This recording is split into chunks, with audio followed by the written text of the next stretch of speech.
We're human. We're going to trip. We're going to fall flat on our face sometimes, and not because we don't care, and not because we're not smart enough, or not because we're not good enough, but because we're human. Welcome to the First Responder Families podcast, sponsored by Shadowproof at FHE Health, a nationally recognized behavioral health provider. I am your host, Ivona Bhadha, a director of family services at FHE Health and a family, couples, and trauma therapist. Join me for meaningful conversations and talks that support wellness and mental health of first responders and their families.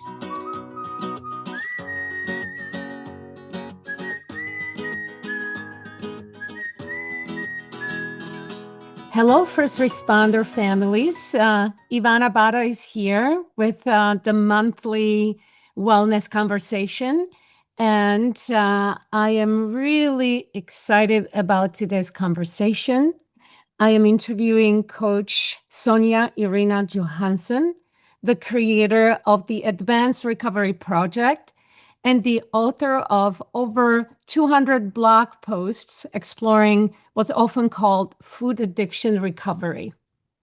But what makes Sonja's work different is that she's not focused on what we do, like overeating, substance abuse, drinking, numbing out. She's focused on why we do it. And so welcome, Sonja. I'm so happy to have you here. I'm so happy to be here. I'm honored that you asked me. And I love how your mind works in relation to obviously helping people look beyond just the immediate issue, which is the scary part, right? Mm-hmm. Looking underneath some of these things and opening them up. And it's scary. We'd much rather focus on like a process, or let me just do this thing. And if I can get it right, then I'll be okay. Mm-hmm. That's how I deal with a lot of people who have food issues. They can't seem to stop in certain cases, or they eat when they just watch themselves eat, and they can't understand it. But in my work with looking into the underlying reasons why we go to food, I recognize for myself, because I come from really big numbers.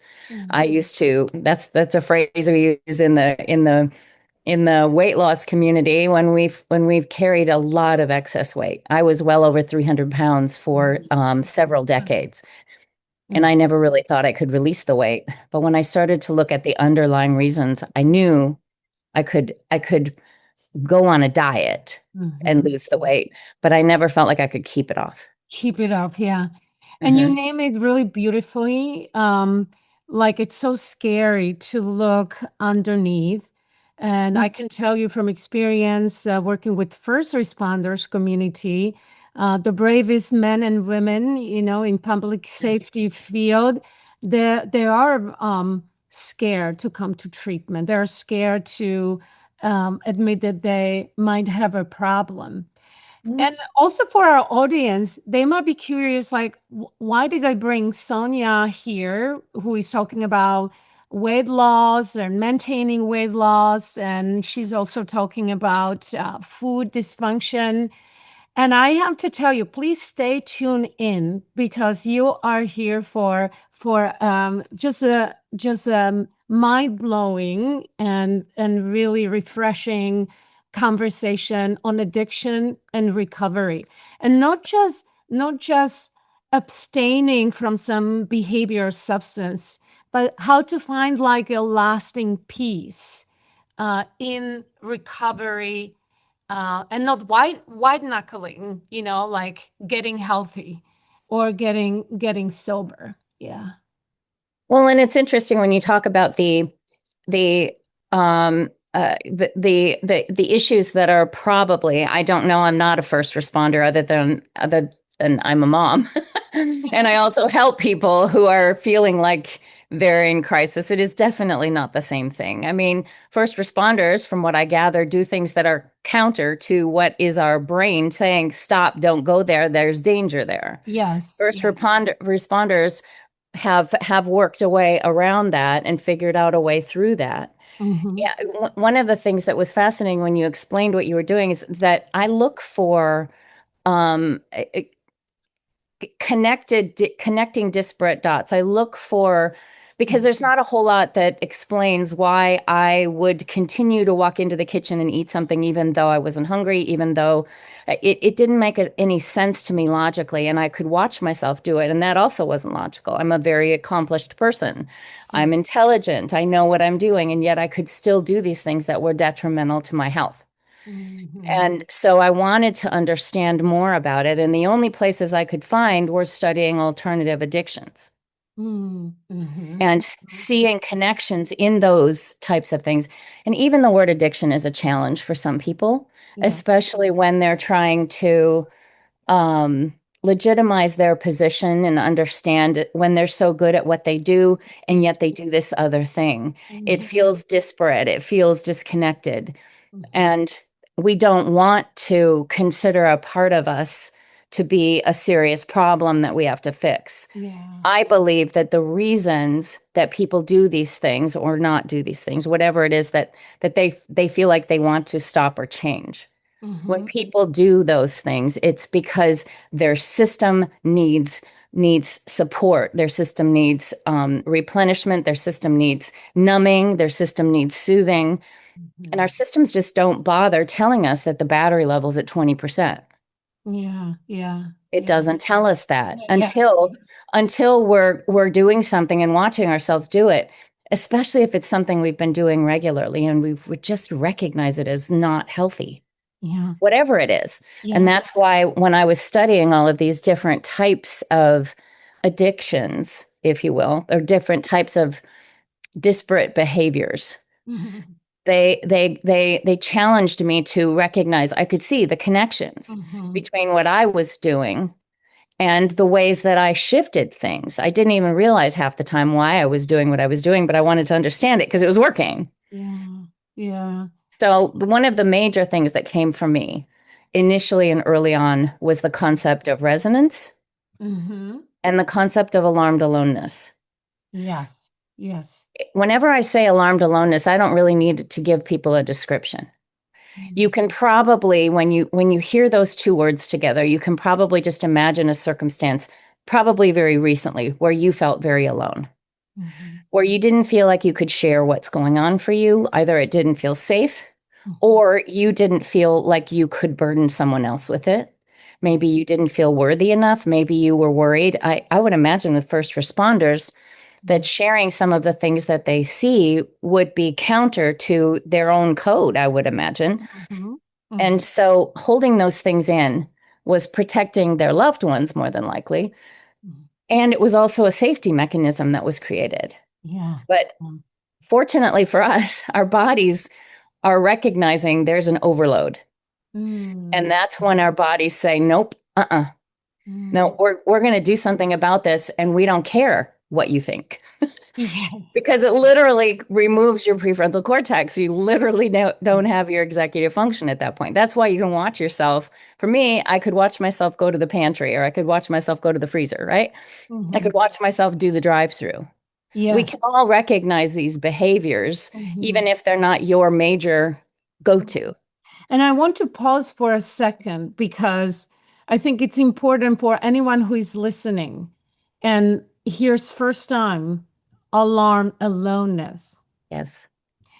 And you explain it, it's that overwhelming feeling, it's a stress, being scared, being overwhelmed, being um mm, really, really full of rage. It can be that Yes. too. Yes.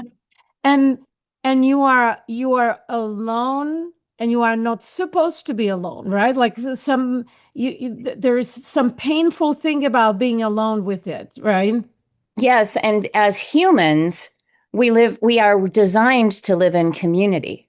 So we're supposed to be able to share these things.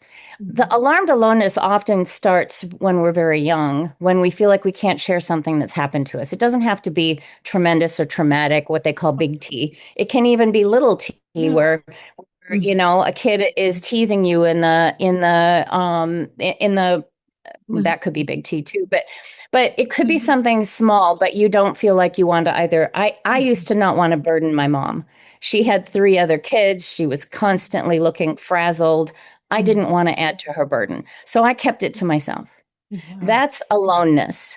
And when it becomes alarmed aloneness is when we start either cocooning, isolating, or doing something that numbs or soothes us in a different way. Yeah, and that's where that body sends the signal through craving, I'm imagining. Yes, The yes, craving, urge, right. to and yeah, I find this a fascinating thing, and I started to teaching this to people that I'm privileged to have in my groups, and no one really ever said, "I don't know what you are talking, Ivana." Like Mhm, everyone mhm. knows that moment when they are in front of the fridge, and when they open that first bottle, and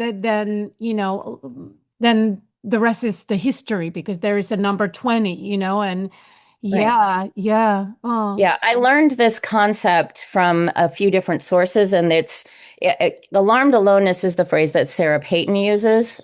She's brilliant at combining neurology, neurobiology, physiology, sociology. She's brilliant at that. I Yeah. also learned it from Gabor Mate's work with attachment theory Mm, and recognizing that when we're young, mm, we are going to choose the attachment over being ourselves, mhm, and that's where we isolate ourselves or saying no, it's okay, I can handle this, I can deal with this.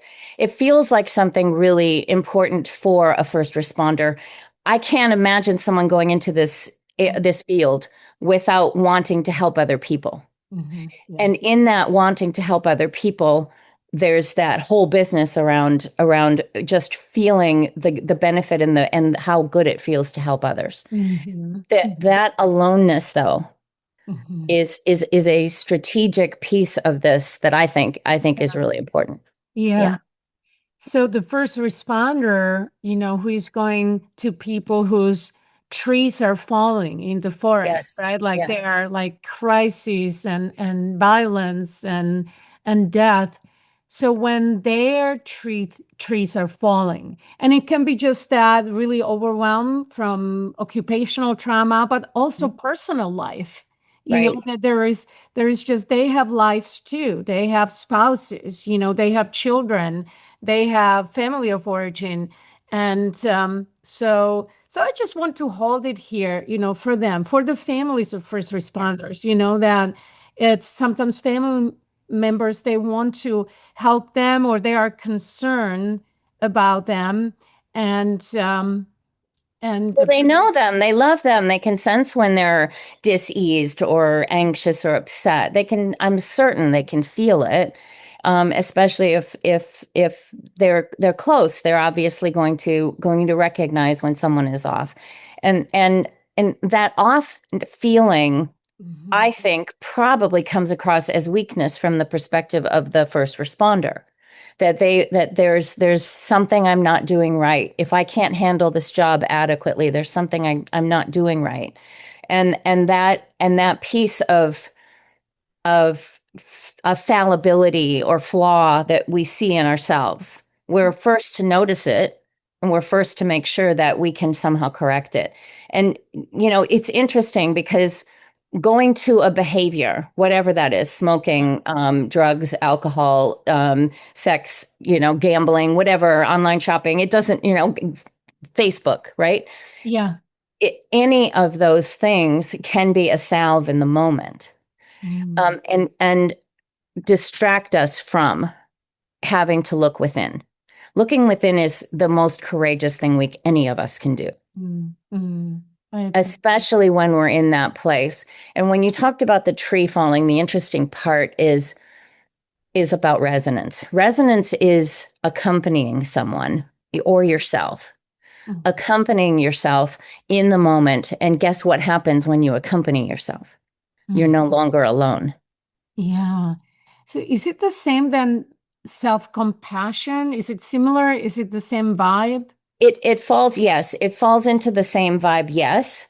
But when you can just imagine literally walking and holding your hand, Mm-hmm. right? That's an even more basic visceral than having compassion for yourself, because compassion makes an assumption, I think, that we need something in particular when accompaniment is visceral and required. Yeah. Yeah. And before we get there, let's just talk about the vicious inner critic kind of Oh, thing. yes. Oh, Because some of our maybe audience may be confused because they have been chronically blamed themselves for those behaviors, you know. So I want to yes. read something from your book that is something that I can use speak to myself or to some other people every single day. So this is the line. The very thing you have been ashamed of is actually the thing that has been trying to save you. Mhm. So the very thing you have been criticizing yourself, being hard on yourself, is actually the thing that has been trying to save you. Can you please unpack that for us? Oh, it's such a rich, yes. Thank you for finding the sentences that really that really are rich and deep. So if you think about our Mhm. critical voice is doing its job. Mhm. It's trying to keep us safe. There's nothing about our brain matter and our processing that says we're supposed to be happy, sad, glad, mad. None of that. We're supposed to be alive, and our brain's job is to keep us alive. And so when we have this critical voice, you could even hear it. I hear it often as my grandfather. He was the dearest man, but he was also extremely focused on making sure we worked hard and did not rest until all of the things were done. He was very clear that he wanted to make sure we were good, supportive citizens in this country, right? That was my grandfather. And so I hear his voice a lot when I'm hearing that criticism. And if you can think about that criticism as, dare I say, a gift, if it's a gift for us to unpack and look at as an identifier, this is something that I'm seeing that is bad or wrong, that could get you kicked out of society, Mhm. which in equates in our brains, our limbic system, the way that our brains process information, can Mhm. get you kicked out of society, which equates to death. Yeah. So our brains are constantly surveilling for the weakness, the problem, the bad thing. It's why we have such a beautiful Rolodex of all the things we've done wrong and very little on all that we've done right. Mhm. We don't keep a score or a tab or a running tally of Yeah. what we've done right. We Yeah. keep a running tab of all the things we've done wrong because we want to stay alive. We want to keep that's what our brains do. Yeah. And brains also, and that would be maybe the function of nervous system. Then you have, so you talk about brain that keeps the track of, yeah, how to be alive, you know, in this society. And there's also nervous system that wants to keep us safe. That's the main Right. job, is to keep us safe, you know. Right. So I am imagining that when we start understanding that there are some more reasons and root rationale why we do what we do, you know, then maybe then we would be willing to accompany ourselves when we are standing, you know, um, in front of fridge, you know, after depleted, right? Stressed out. And we may have issues with food or alcohol, and we are standing there and realizing that we have this painful you know, that alarm aloneness. And we made a different choice if we know that. And you write it beautifully in the book. There are like four things that are running, and I'm Yes. imagining that it's also with alcohol very similar, because Yes. alcohol is food, you Right. know. So Yeah. so I've done more research on alcoholism and drug addiction than I have on food addiction. There's very little available on yeah, my own personal yeah. choice, but yeah. That's Yeah. why your work is revolutionary, because you took the research and you put it into your community and helping people that nothing ever helped them to be lose weight, maintain it, and actually be happy, Okay, so but it's so much to talk about, but I go back to yeah, like what's happening to people that they cannot stop drinking.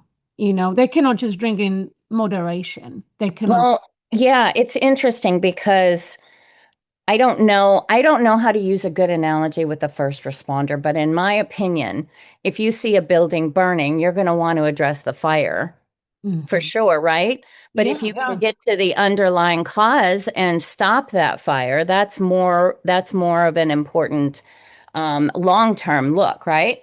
Mhm. When we're looking, we obviously alcoholism, alcohol drinking, you don't want to do. You know it's harmful. You know it hurts other people. You know that it's dangerous. Yeah. And yet and still we do these things. And so there's a whole bunch around the story we tell ourselves in the moment. Our brains are designed to give us feedback, but the biggest piece is our executive function is gone when we're reaching for that substance, whatever it is.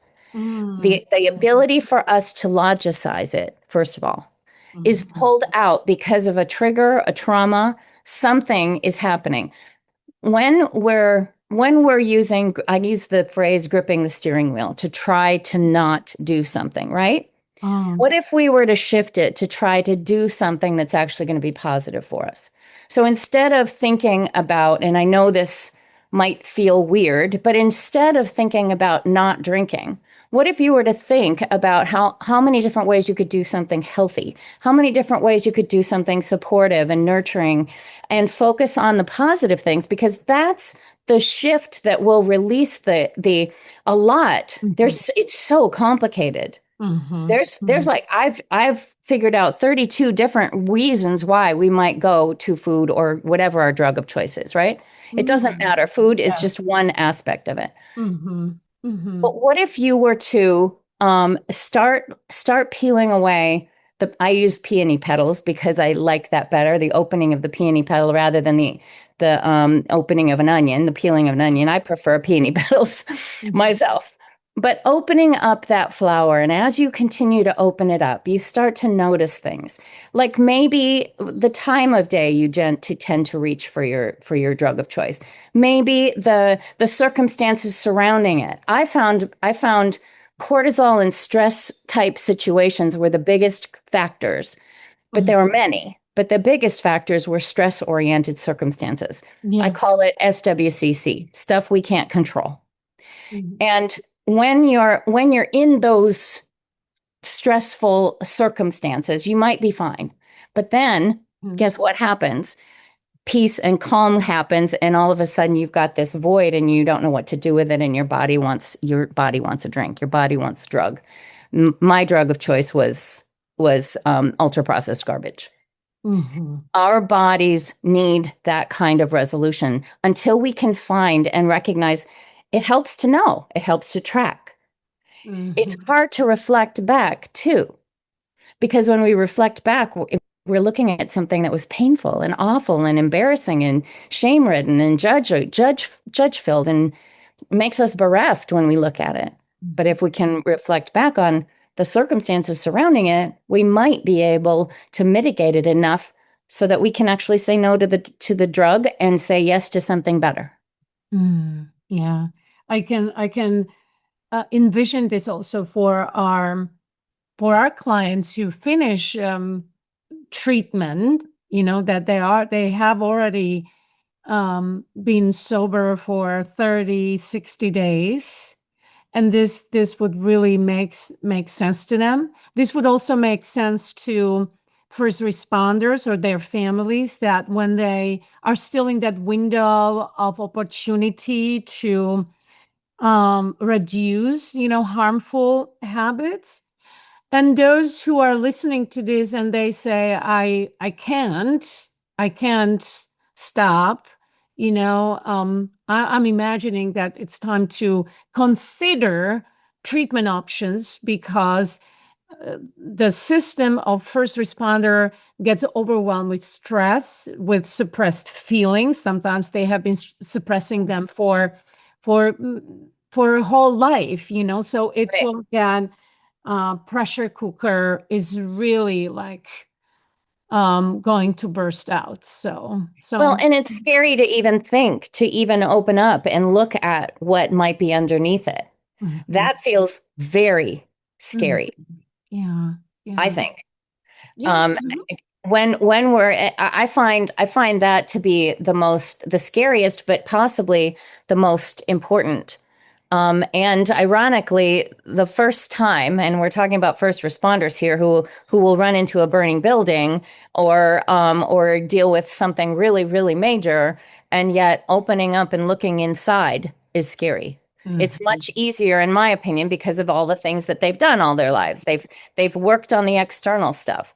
But Mhm. to open up and look inside, that's very scary. That's where alarmed aloneness is its biggest and loudest. And Yeah. that's why it helps to have support groups like what you're describing that you do, to Mhm. have other people that you can talk to about these things. Mhm. I don't, there are many people in my life that don't understand my clinging and draw to ultra processed substances. People Mhm. don't understand that Yeah. as a rule unless they've lived it. And that's why being in community with people that really get it can be helpful in just being able to talk out some of these stressors Yeah. without feeling weak, without feeling less than, without feeling everyone else can handle this. Why can't I? Yeah. I think that's crucial to send the feedback to being that I'm not alone in this world. You know, to in our modern world to find a community in which we can share deeply, is a medicine. Well, it is. And having and compassion is what you're talking about here. Having the compassion to be able to honor that you deserve peace. Mhm, You mhm, deserve it. And sometimes we don't believe that, mhm, especially when we watch ourselves do these things. We mhm. sometimes don't believe we deserve it. Yeah, I don't deserve it because I do these things. Well, guess what? You do those things because you have been covering up and using those substances without conscious thought. Your brain has been doing it because it needed something Yeah. and it And found this thing. I love your reframe. That's many, many revolutionary phrases in your book, the thinking outside the box. We put it in the notes because I think it would be helpful to read for anyone who is interested in all neuroscience and application in real life, in this modern life. But you are also saying that to yourself or to others, like you don't have a food alcohol problem, you have a nervous system problem, you have an emotion problem, you have a um, inner critic Yes. problem. And yeah, would you like to say more about it to reframe the It's problem this way? absolutely, that's where I talk about all the myriad reasons we go and use a substance. And that's why it's so complicated. There's habits, for instance, like cigarette smokers understand this. If you get on the phone, you want a cigarette. If you're driving, you want a cigarette, right? Alcoholics maybe have a particular set of habits that automatically. I know for food addicts, we sit down at night in front of the television and we want to munch. Mhm. We might do a 3 o'clock in the afternoon a kitchen run to find the latest snack in the thing. We might do a midnight food run. Mhm. Mhm. Those are habits partially that cause us to go. There's chemical reasons. It's interesting because I'm assuming if you've had a drink in the last little bit, your body's wanting another one. Mhm. And it's just like with, I call it having purple minions. Our gut biome gets unbalanced when we eat ultra processed garbage. Mhm. The purple minions grow. If anyone knows what I'm talking about, they grow in your gut. Then we're exploding the gut biome that now is traveling up our vagus nerve and screaming into our brains, feed me, Seymour. So Oh. there's chemical reasons. There's neurobiological reasons. If you've had this particular stressor and it reminds you of this one, it's going to be automatically, the brain is going to assume it's an external threat that you're being chased by a lion. It doesn't account for internal threats, which is what most of us have nowadays. I don't know the last time I got chased by a lion. You, Ivana? Right? It's almost always an internal alarm. And unfortunately, our brains assume it's an external crisis. And so it automatically shuts off the prefrontal cortex and goes to the thing that's worked in the past that's similar. It does a quick flip through. So that's one of the main reasons that we walk into the kitchen or that we grab that drink. It's because it's been done before and it's a similar situation. And that's why I call it my prickly pear syndrome whenever I'm feeling especially activated and annoyed. I call those outsized emotions in my head. I know that I have not done enough self-care. And that helps calm me to a place where I don't get to the place where my brain thinks there's an external crisis. Yeah. I can think clearly. I can recognize, wow, I am so stressed. I just had my birthday yesterday. It was stressful to have all these people come to me and tell me how wonderful I am. It was so stressful. And I know that sounds counter, but it was hard to feel all these feels in concession. It was kind of like, I think of it like going through a memory box with all these pictures, and every single one of them flashes on a bunch of memories. And that's what yesterday felt like to me. And when you have days like that, your nervous system is overloaded and it needs relief. And it is not going to wait for you to do a complex project management scheme on the best approaches for the next 20 minutes. It's going to automatically go to the thing that you've done before. So that's one of the other major biological reasons that we use a substance. Yeah. And that takes me into what I wanted to talk to you also about, this almost metaphor, because you are an expert on food dysfunction recovery based on all the research you did on addictions. Yes. So I, in my head, I made this metaphor that I know myself too from personal experience, but it also by research, that diets don't work. They don't work to maintain the weight loss and also being happy person.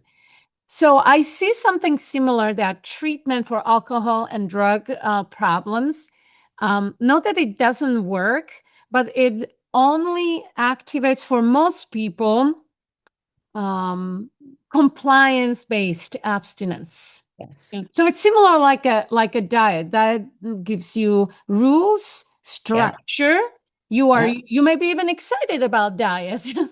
Right. Yeah. You see some results on the scale, you feel better, but you're very much rigidly following something. Yes. So the good relapse prevention plan, then, of course, we cannot have people in treatment for a year, but I think the important relapse prevention plan is to look at a choice-based sobriety or abstinence. Yes. And I don't think of this as there's a group of people who feel like we should just let everyone eat whatever they want, or in the food area, eat whatever they want and everything will measure out, will level out. I don't believe that because there are some of us who, if we have these substances, which I don't think are supposed to be in our bodies anyway, if we have these substances, then we're going to somehow relax something out there. The interesting part about what you're talking about is the focus. I do believe that we do need to recognize and see and feel the benefits of abstinence. I think that's very helpful. Whether or not we continue down that path, that's our choice. But to focus then forever on the abstinence feels to me like you're trading one prison for another. Okay. Yeah, this sounds like for many people, Right. I lived in abject fear. I never thought I could lose this weight. I never thought I could get thin. I lived in abject fear when I started to realize I could. And then I realized this isn't healthy. abject fear creates cortisol, which stops my system from digesting, which shuts everything off. It's crazy stupid. It's not the way to go. But I understand why that's why those 30, 60, 90-day programs are really helpful, because people have a sense, wow, I can actually do this thing, even in a controlled environment, right? Uh-huh. Mm-hmm. And if you can shift your focus, that's the trick in my mind. And I don't mean to, put it down to some sort of parlor trick, but the idea that we can actually focus on the different syllable, right? We can look at the healthy and the reasons. There's an interesting study that was done around drug addicts coming back from Vietnam War.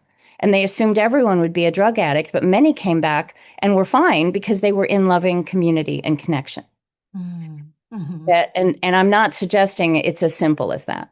Yeah, yeah. But the point is that if we can shift our focus from feeling this abject fear that if I touch this substance again, I'm going to fall into the Grand Canyon of ditches, Mm-hmm. versus look at all the beautiful things today, recognizing your glimmers, recognizing the happy things that are happening to you, recognizing how good you feel. Mm-hmm. And then staying in a community that can help support you, that understands you, that you can not feel alone, that you can feel connected, and that connection is such a big part of invaluable release of the idea that we need to have that substance. Mm-hmm. Yeah. Shifting your focus. And it's not as easy as what I'm just saying. It takes time. And there may be trips and big old, boulders of boundaries that you have to try to climb over. I'm not making this light of this, but I do think shifting your focus can be a huge help. Mm-hmm. It really resonates with me because, I have not been drinking alcohol like for 3 years, but initially it was because it was alcohol was like a food. I would drink more than I wanted to, or I wanted to eat then after drinking. Right. And now even I could have a drink, my focus changed because I just love how I feel when I don't drink, when I have opportunity, I don't, but I Right. also really um uh, love the continuity, like this sobriety, what happens when it's a year, 2 years, 3 years, like Right. how much I can handle and how much happier I am, and it is I don't know how you call it, but it is just like the what was initially maybe sacrifice, or deprivation is now just such a gift. Well, and there's automaticity associated with this, right?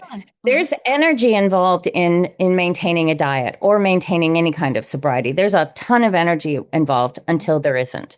When it starts to become automatic, you're no longer using reserves. You're no longer using the energy in your system. I know what I'm going to have for my breakfast. I know approximately what I'm going to have for my lunch and approximately what I'm going to have for my dinner. I have that all locked and loaded, basically. And sobriety of any kind just requires that kind of developing the automaticity. And when it doesn't feel automatic, reflecting back on what was that thing, rather than feeling criticism or sadness or bereftness or judgment or shame. Oh, that's a horrible feeling. That shame is horrible. And it doesn't help the circumstances, certainly. And it's not going to help heal you. But it's something that we got from our grandparents and our grandparents' grandparents. Yeah, Right? I agree. That's for me anyway.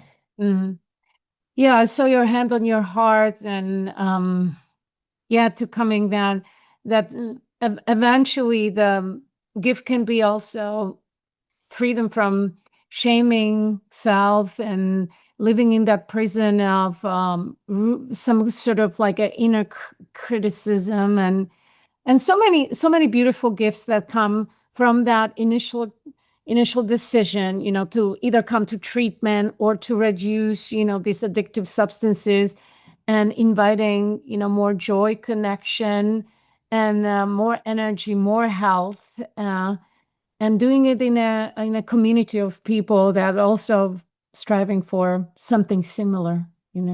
Yes, and shifting the screaming for red flags in favor of looking for beautiful glimmers. We're human. We're going to trip. We're going to fall flat on our face sometimes, and not because we don't care, and not because we're not smart enough, or not because we're not good enough, but because we're human. Yeah. And so in those moments, taking a moment to give yourself some compassion and to recognize that this particular circumstance, this is where people think I'm nuts. That's a gift. When you fall flat on your face and do something that you have not wanted to do, like for instance, a person with 3 years smashing up their number, right? Mm-hmm. It's a gift if you want to look at it that way, because something was going on that you can reflect back on and learn from. It is a beautiful neon sign. Mm-hmm. And this is what I'm talking about changing the way that we talk about this stuff. Yeah. It is not a judgment. It is not it is sophisticated systems of our brain doing things that worked. Yeah. Yeah. Mm-hmm. Yeah. Yeah.